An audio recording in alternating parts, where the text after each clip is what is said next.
Well, I wasn't really drawn to very much to cantorial music at all. There are certain cantors who did record more like popular songs, but cantorial music itself wasn't something that I grew to be able to appreciate until really much later.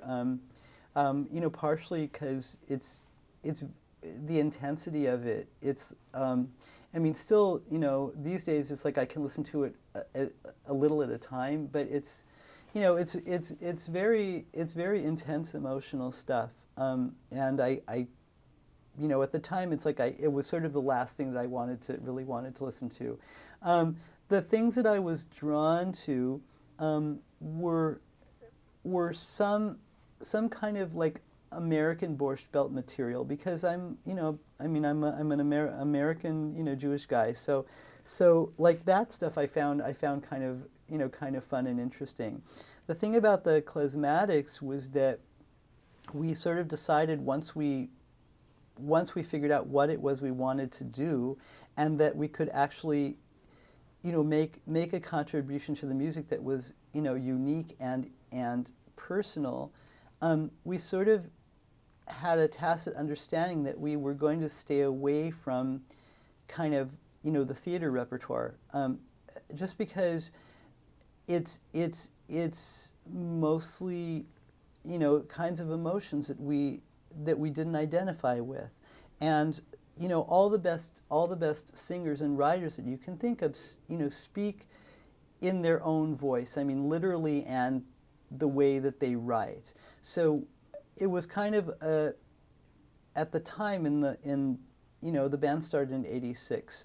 So in the late '80s, the idea that that you could actually be individual within the music was something that hadn't really been explored for a very long time.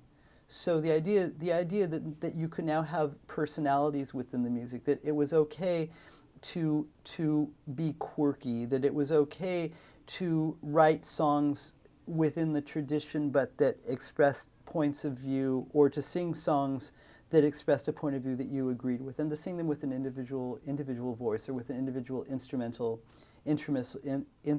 timbre or style, or such things. So what I was drawn to was really singers whose voices I could identify with.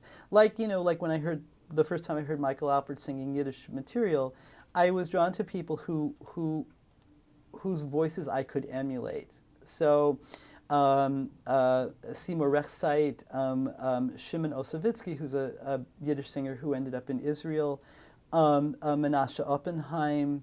The thing is that what was available at the time, and it's like I didn't really even touch on the field recordings of Ruth Rubin and Ben Stonehill, and Hasidic material.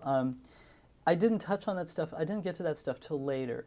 In a way, sort of in the same way that the Jewish music that I listened to when I was a kid was Israeli music, because it was what was available. So when I came to New York, a lot of the field recordings weren't really available. Not that they didn't exist, but that I didn't know how to get at them. They were kind of tucked away in the stacks, so I didn't really know how to access them. It was much easier when I worked on the 5th floor of the YIVO building. When I was a graphic designer and I was working on Klezcamp, it was much easier. There were these piles and piles of 78s, and I would, after hours, I would, find things that, oh, well, that's interesting, and I would, put it on a turntable, and stick a cassette in, and I would, be continuously, making copies of these records, but things that I particularly was interested in. So that's sort of how, how I found stuff that I liked, like the ones. And of course, the ones that I mentioned, and of course, Aaron Lebedev, everybody wants to sound like Aaron Lebedev. But then you tried to sing like Aaron Lebedev, and you realized that what a unique singer he was. So